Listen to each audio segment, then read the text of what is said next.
Have you ever heard that famous saying, if a tree falls in a forest and no one is around to hear it, does it make a sound? Ah, the classic riddle. Right. It's one of those things that really makes your brain itch. You think, yeah, obviously, or no, wait. And it gets surprisingly complex the more you dig into it. It really does. It touches on observation, reality, perception. Exactly. Well, today on the deep dive, we're going to take that kind of question, twist it a bit, and apply it to something honestly far stranger. Oh, where are we headed? We're looking at the very nature of reality itself, especially at the tiniest scales of the universe. Okay, so quantum mechanics territory. You got it. Because honestly, when you start hearing about quantum physics, it feels like we're being told the universe is some kind of magic show. Where the rabbit only appears when you look in the hat. That's exactly it. We hear about particles being in multiple places at once or only becoming real when someone or something observes them. It's deeply bewildering for most people. It seems to fly in the face of everything we experience day to day. It does. And you start wondering, are scientists just making this stuff up? Is the universe fundamentally, illogical? Or maybe the problem isn't the universe itself or even the incredible science describing it. What else could it be? Maybe it's the framework, the spectacles, as you put it, through which we are looking at it all. Ah, okay. So the way we're thinking about it is wrong. That's precisely the argument made by Wolfgang Smith. He was this fascinating thinker, mathematician, physicist, philosopher who really dug into this. Wolfgang Smith, okay. And what's so interesting is that Smith argues these quantum paradoxes, they aren't just tricky scientific puzzles that need more data, a bigger collider or a better equation. Right, not just a technical problem. No, he suggests they're actually deeply philosophical problems. They're like echoes, symptoms, if you will, stemming from a flawed starting point, a way of viewing reality that got baked into Western thought centuries ago. So he's not saying the physics is wrong. Quite the opposite. He respects the physics immensely. He's saying the physics is telling us something incredibly profound and unexpected about the universe. But our philosophical lens, our assumptions, are getting in the way of us really seeing it. Exactly. Our lens is distorting the picture. And for Smith, the root cause of this confusion, the lens itself, is something he calls the Cartesian Bifurcation. The Cartesian Bifurcation. Okay, that sounds significant and maybe a bit intimidating. It sounds academic, maybe, but the idea itself has shaped so much of how we think. All right, let's unpack this then. Today, we're diving deep into this concept, the Cartesian Bifurcation. We want to understand what it is, how it shaped our modern science, and then see exactly why it might be, tripping us up when we look at the quantum world. And crucially, we'll explore Wolfgang Smith's solution, which is surprisingly elegant and, I think, quite liberating. Yeah, liberating sounds good. Our mission, really, is to help you see the world, and maybe even yourself within it, in a potentially completely new light. We're drawing heavily today on Smith's own analysis, particularly from his works where he challenges these foundational assumptions of science and reality. Right. And this deep dive is all about pulling out the key insights from his perspective, making them accessible. It's challenging stuff, no doubt, but potentially really clarifying. Yeah, agreed. So, to really get why Smith's ideas about quantum physics are so important, we actually need to rewind, like way back a few centuries. Into the 17th century, right? Exactly. We need to talk about a really huge idea that fundamentally shaped the modern world. Yeah. Imagine taking a giant pair of philosophical scissors. Okay. And just cutting the entire universe right down the middle. Snip two totally separate pieces. It's a good visual. That's essentially what René Descartes did, philosophically speaking, back in the 1600s. A key figure. Hugely influential. Hugely. He lived in this time of massive intellectual change, after Copernicus and Galileo had turned everything upside down. People were questioning everything. How can we know anything for sure? Right. That was Descartes' big question. Certainty.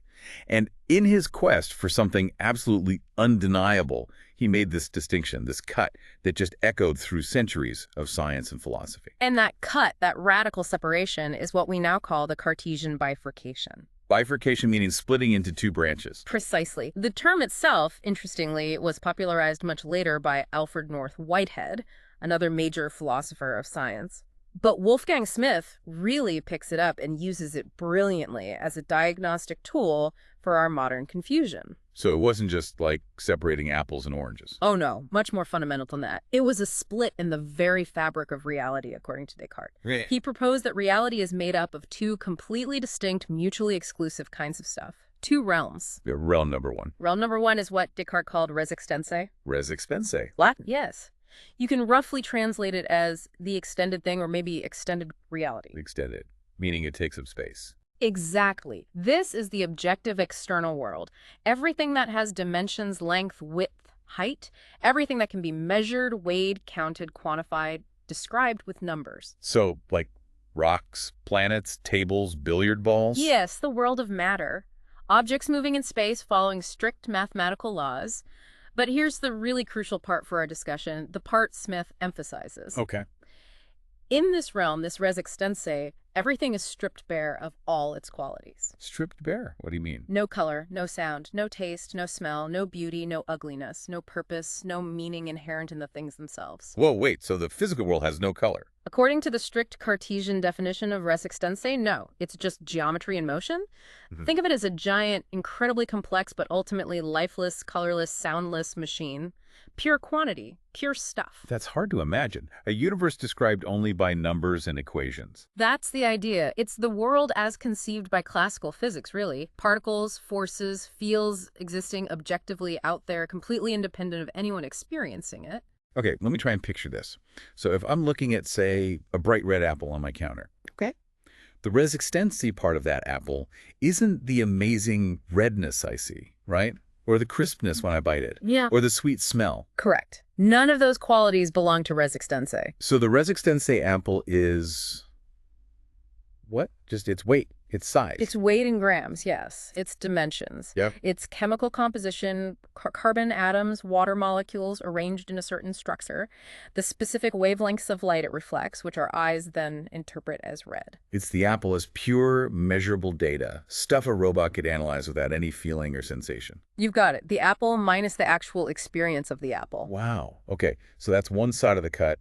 What's on the other side? The other side is res cogitans, the thinking thing. Cogito ergo sum, I think, therefore I am. That's Descartes, right? That's him. Res cogitans is the internal subjective world. Its defining feature isn't extension in space, but thought, consciousness, feeling, perception. So my thoughts, my emotions. Yes. And crucially, what philosophers call qualia. Qualia. Qualia are those raw, subjective experiences, the what it's like aspect of consciousness, the specific, undeniable, but unshareable feeling of redness when you see that apple, the unique sound of a trumpet when you hear it, the feeling of warmth, the sting of pain. Stuff you can't really describe perfectly to someone else. Exactly.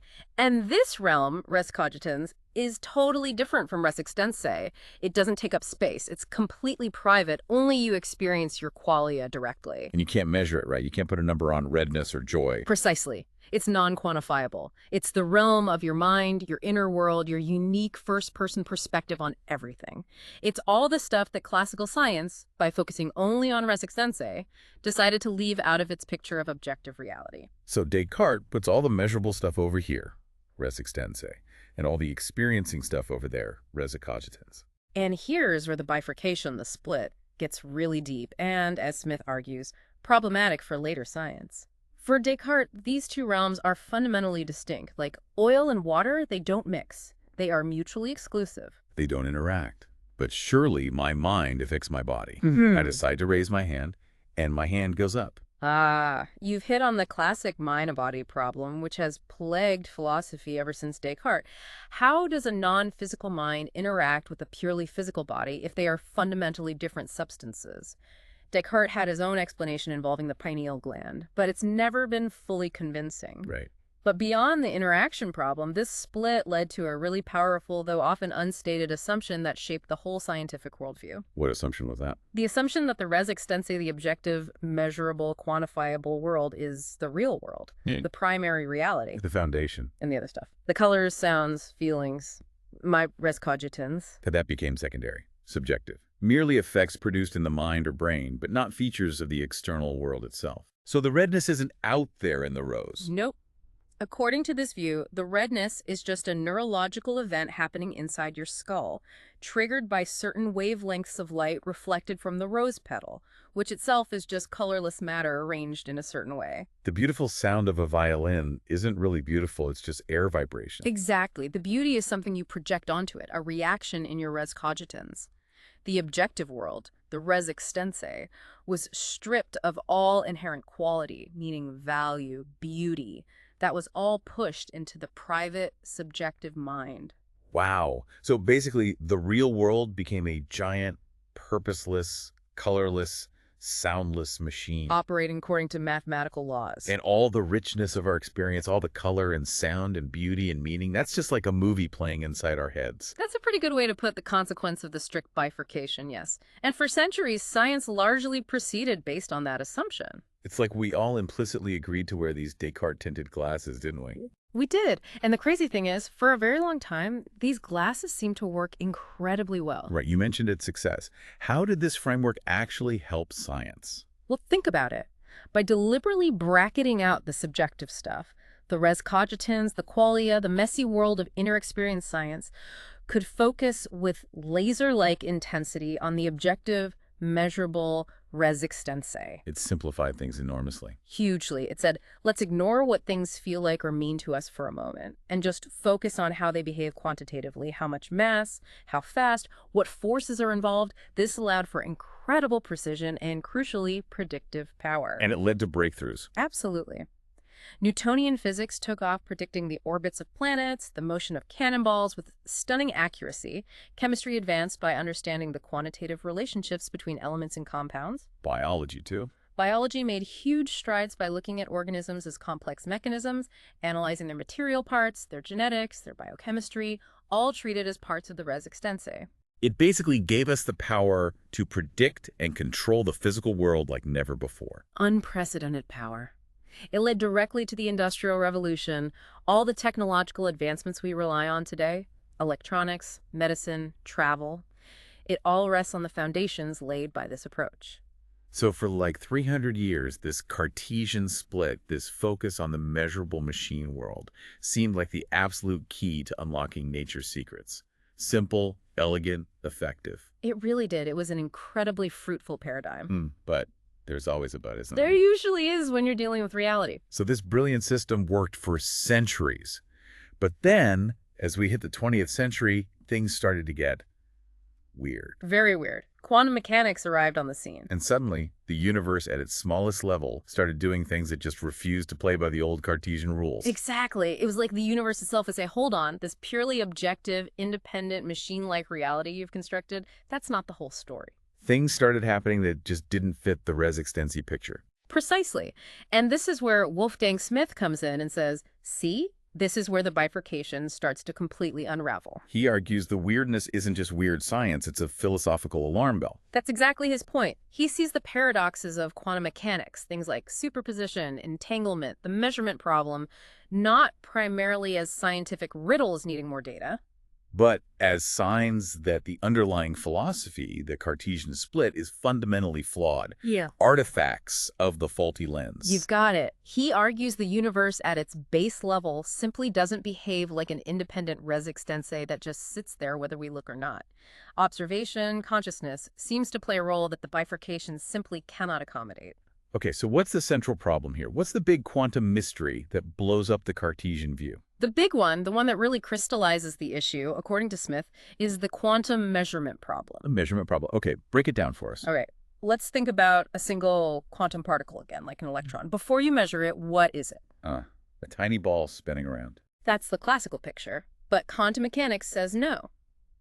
Before measurement, it doesn't have definite properties like position or spin in the way a billiard ball does. So what does it have? It's described by a mathematical object called a wave function. And this wave function doesn't represent a definite state, but rather a superposition of all possible states. Superposition, meaning it's kind of in all possible states at once. Yes. If the electron could be here and there simultaneously. In a probabilistic sense, yes. It exists as this cloud of possibilities, a realm of pure potentiality, not a concrete thing in a definite place.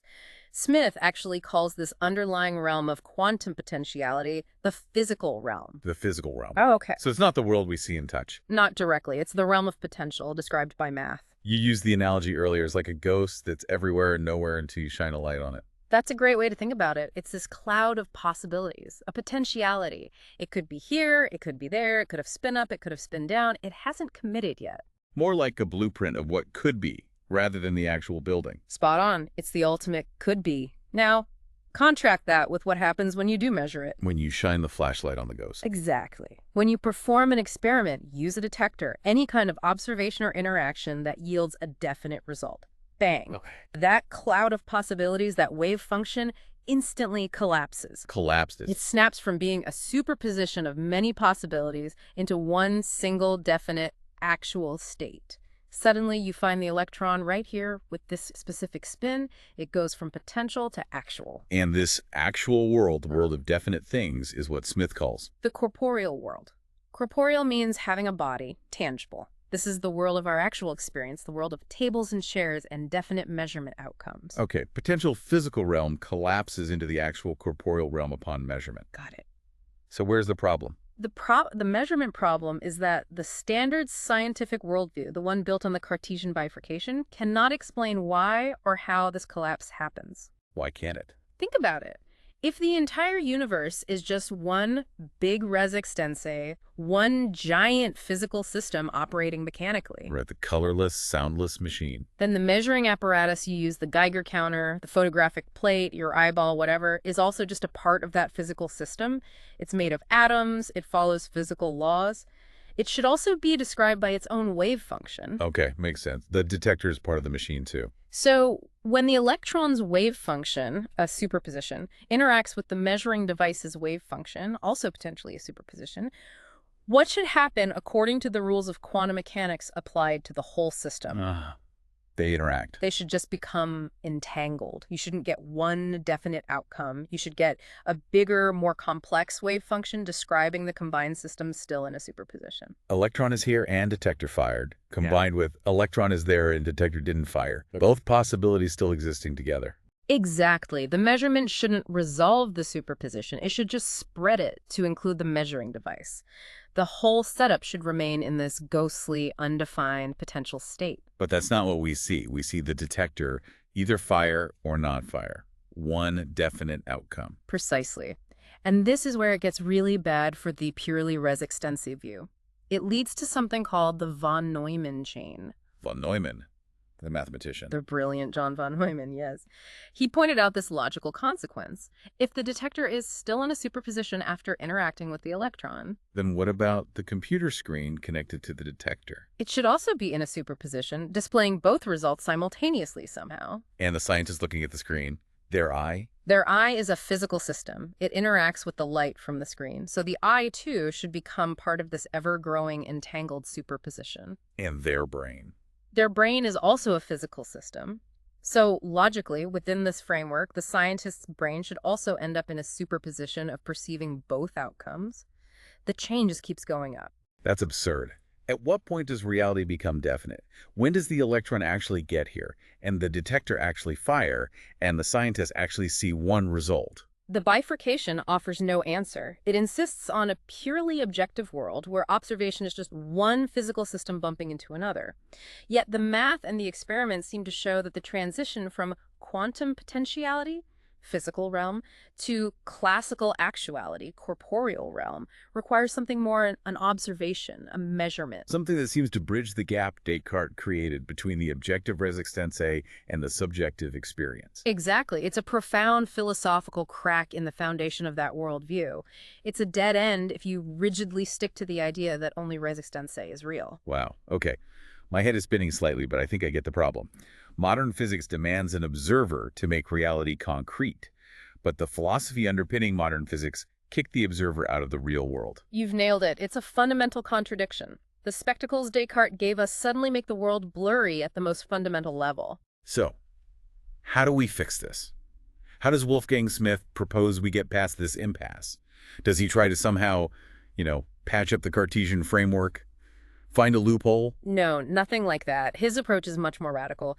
He essentially says the framework is the problem. You can't solve the measurement problem within the Cartesian framework because the framework itself creates the problem. So dismantle it. Dismantle it. Throw away the faulty spectacles. He proposes we need a new way, or perhaps he argues it's actually a return to an older, more integrated, pre-Cartesian way of understanding what reality even is. Okay. I'm intrigued. Well, What's his alternative? his pivotal move, the core of his solution, lies in making a really sharp ontological distinction that he argues modern science, blinded by Descartes, has missed or conflated. A distinction Between what he calls the physical realm and the corporeal realm. We touched on this, but let's make it crystal clear. He argues these are two fundamentally different kinds of reality, not just two aspects of the same thing. Okay. Remind me of the physical realm again. The physical realm is the domain described by quantum mechanics, the subsensible world. It's the realm of potentiality, described by quantitative mathematics, the wave function. It's the probabilities, the abstract structure, the information underlying things. But Crucially, it is not the world we directly see, touch, and live in. It's the quantitative substratum of that world, the raw potential. It's objectively real, yes, but it's not actualized reality in the way we normally think of it. Right, like the recipe and ingredients, not the finished cake. Exactly like the recipe and ingredients. It's the potential for the cake. And the corporeal realm. That is the cake. The corporeal realm is the world of our sensory experience. It's composed of actual objects, things that have become definite, possessing real inherent qualities, colors, textures, sounds, tastes.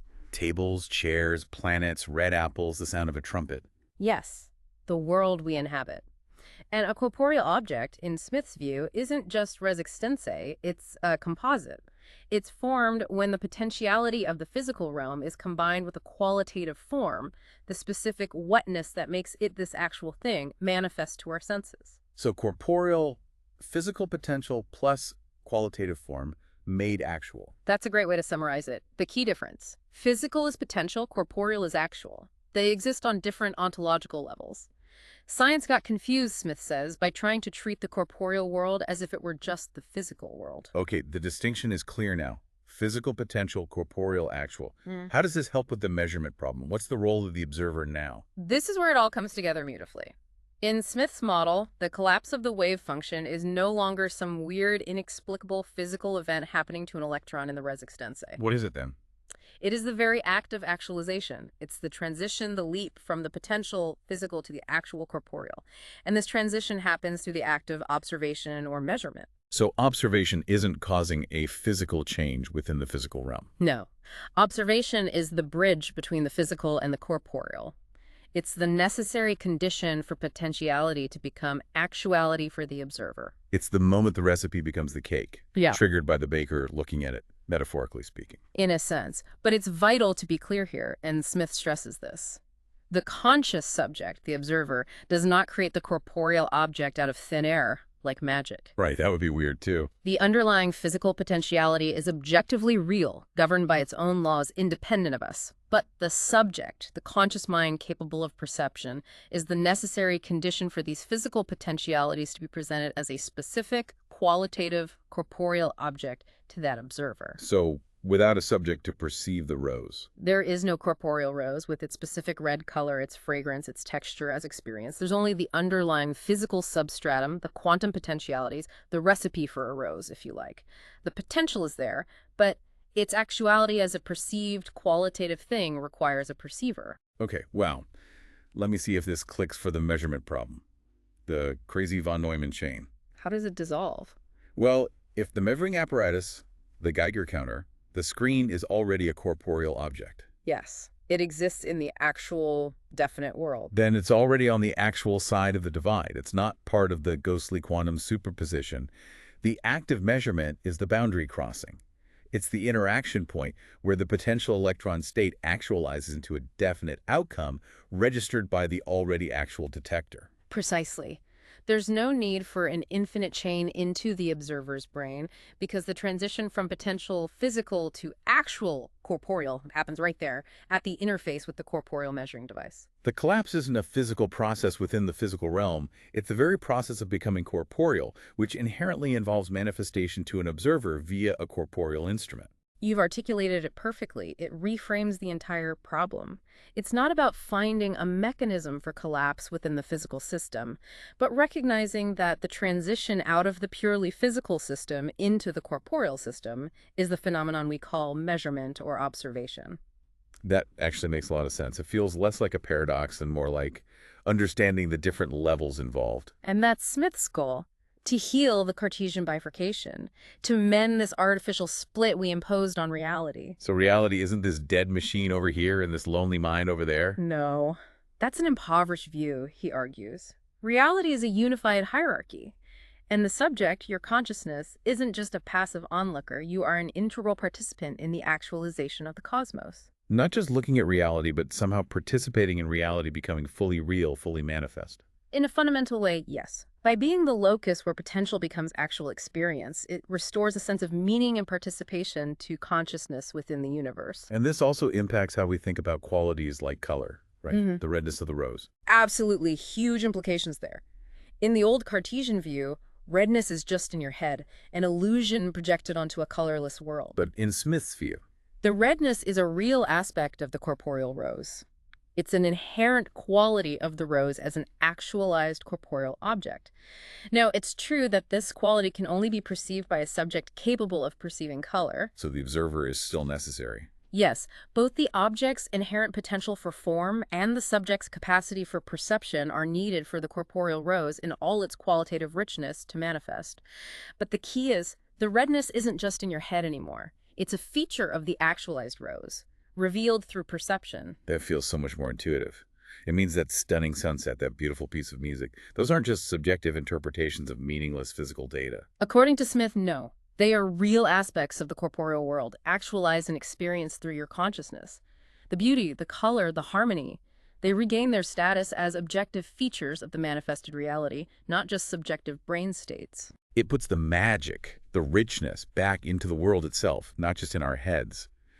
It affirms that our experience isn't secondary, but integral to reality. Precisely. It validates the reality of the world as we actually perceive it. Now, Smith also introduces another important concept to help understand this relationship: vertical causation. Vertical causation. As opposed to the horizontal causation that modern science almost exclusively focuses on. horizontal causation is like billiard balls hitting each other, one event causing the next event on the same level. Exactly. One physical state causing another physical state. Chemical A reacts with chemical B to produce C. Gene X leads to protein Y. It's all cause and effect operating within the same plane of reality, typically the res extensae.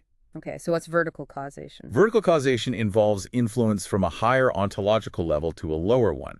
It's not about things bumping into each other within a level, but about how one level gives rise to or informs another. Can you give an example in this context? The actualization of the corporeal object from the physical potential, which we just discussed, is an act of vertical causation. The physical realm, potential, doesn't push the corporeal object into existence like a billiard ball. Rather, the corporeal object manifests from the physical potential, mediated by the observer and the qualitative form. Like a blueprint causing a building, but not by physically pushing bricks. That's a good analogy. Or a musical score causing a performance. The score exists on a different level than the sound waves, but it governs their structure. Vertical causation is about bringing form or actuality down into a lower level. Smith argues modern science, stuck in the bifurcation, has largely lost sight of this crucial mode of causation. So it's not just asking what causes what within the system, but also what causes the system to be the way it is. A different kind of influence. A fundamentally different kind, yes. It opens up a much richer understanding of how reality unfolds. This whole analysis seems like a pretty strong critique of the idea that physics tells us everything there is to know. Absolutely. It's a powerful critique of scientism. Scientism, not science itself. Correct. Smith has a deep respect for the methods and findings of science, especially physics. Scientism, however, is the philosophical belief, the ideology, really, that the methods of physics are the only valid way to gain knowledge about reality, and that physics provides, or will eventually provide, a complete description of everything that is real. The idea that if you can't measure it with physics, it's not real. Essentially, yes. Or it's just an illusion or a byproduct. Smith's counter-argument flows directly from the bifurcation analysis. Also, He argues that physics, by its own self-imposed methodological choice dating back to Descartes, deliberately limited itself to studying only the quantitative substratum of the world, the res extensae, the physical realm. it chose to ignore the qualities, the cogitans, the corporeal experience. Precisely. So physics is brilliant at describing that quantitative substratum, the recipe, but it can never, by its very nature and chosen methodology, give you a complete picture of the full, rich, qualitative, corporeal reality we actually experience, the cake itself. So the weirdness of quantum mechanics isn't a sign that physics is failing. No, it's a sign that physics has successfully reached the boundary of its self-defined domain. The measurement problem is like a flashing light saying, "Warning! You've hit the limits of the purely quantitative approach. Reality is more than just res extensae." It's like the recipe, no matter how detailed, can never capture the experience of eating the cake. Physics gives us the recipe of reality, but not the full taste. That's a perfect way to put it. Scientism makes the mistake of thinking the recipe is the cake, or that the cake is nothing but the recipe. Smith is saying, no, the corporeal reality, the experienced reality, is ontologically distinct and just as real. Okay, let's try to wrap this up. We've taken quite a journey here. We started with Descartes cutting reality in two. The Cartesian bifurcation, splitting the world into quantitative res extensae and qualitative res cogitans. Which worked great for classical science but ran into a brick wall with quantum mechanics, especially the measurement problem. Where the observer, banished by Descartes, seemed to come rushing back in. And Wolfgang Smith's insight is that the problem wasn't the physics, but the bifurcation itself. Exactly.